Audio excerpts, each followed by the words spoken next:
Hi, my name is Imani Issa, one of the students in African American Literature course Spring 2015.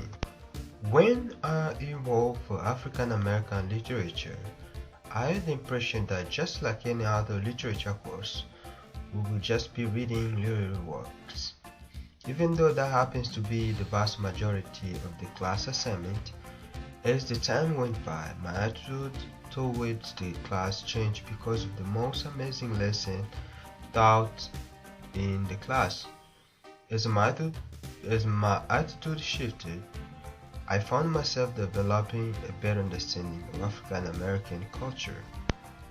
As an immigrant from Africa, I found the class to be a reading experience because I was learning about not only the bad things that happen to black people, but the good things too.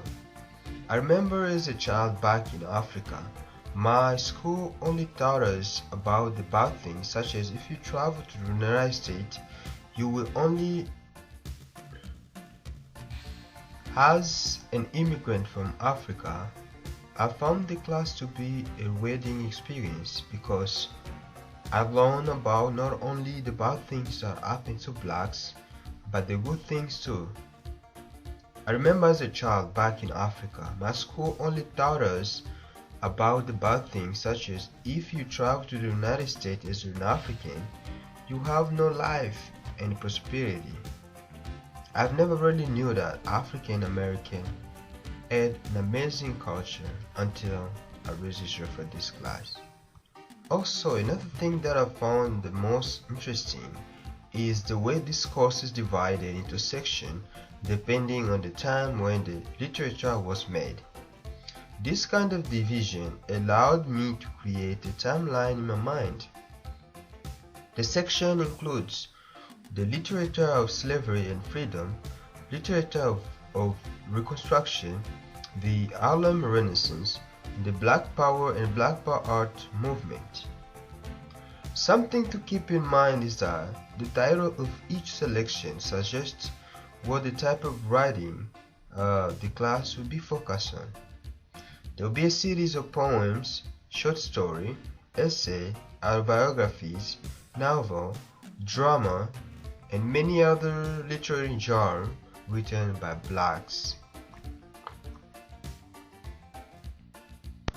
The literature of slavery and freedom, as the name implies, is composed of literary works depicting the experience of black people during the period of slavery. But know that not all the experience was bad. Same way, the literature of Reconstruction focused on the writing of the black during and post the period of Reconstruction. Two of the most significant works are ideology of two black leaders named Booker T. Washington and W.E.B. Du Bois. These two individuals found to have a different approach on how the black people should orient themselves as a free person. Washington presented the ideology of compromise and patience, and Du Bois proposed full demand and action.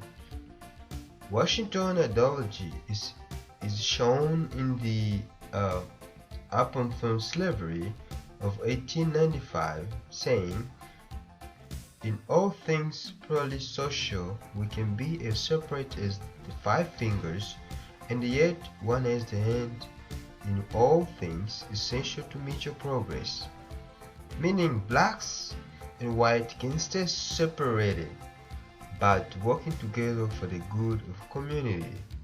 In his autobiography, The Soul of Black Folks, 1903, Du Bois opposes Washington, stating, "This is an age when the more advanced races are coming in closer contact with the less developed race, and the race feeling is therefore intensified."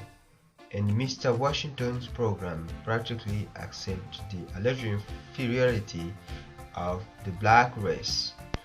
The Harlem Renaissance was a period in which black art gained a lot of impression worldwide. In this section, you will read about written works such as The New Heart, Aris and Liberation Mountain by Langston Hughes, How It Feels to Be Color Me by Zora Neale Hurston, and The Negro Art Outcome by George Samuel Scholars, and many other fabulous works. In the Black Power and the Black Art Movement unit, also known as the Second Renaissance, you will gain understanding of this powerful movement, where blacks and many other activists were influenced by many black leaders, including Martin Luther King, Amir Baraka, and Malcolm X. In his speech, The Ballot or the Bullet, Malcolm X urged his fellow blacks to fight for their right, freedom of commerce, and politics. According to his philosophy, Malcolm X believed that human rights are something you were born with, are your God-given rights, rights that are recognized by all nations of this earth. So, with all these incredible selections, I came to realize that this course was not just like any other literature course, because upon completing this course, I have tremendous knowledge about the black community through the sequence of events starting from the period of slavery till the present day. I was able to understand as well the origin of some most commonly used words such as picnic, which was used by white slavers to imply pick a nigger. My goal upon completing this course is to share my knowledge of African American literature with my family, other immigrants, and African Americans. I will use the material I have learned in this class to teach my family about this wonderful African American culture, because I know as long as we are still living in the United States, understanding some of the cultures is one of the ways that my family and I will successfully adjust. Also, since America receives thousands of new immigrants annually, I plan to share what I've learned with other immigrants regardless of their skin color and backgrounds. The reason to inform them is not just to give them knowledge about the African Americans, but to intellectually prepare them ahead of time so that no one will misinform them. Finally, I will share my knowledge of black culture with African Americans. What I have noticed since a couple of years I've been here in the United States is that some of my fellow young people are not keeping up with their culture. I remember one day I asked one of my African American friends, what is the Black Panther Party? He said, the Black Panther Party was a gang, a group of blacks created mainly to respond to the violence caused by white Anglo-Saxon and mostly the KKK. Lacking the knowledge of African American history and the culture, I accepted what my friend told me. So when we reached the Black Power and the Black Arts Movement section in my class, I realized that I was misinformed. The Black Panther Party was never a gang group.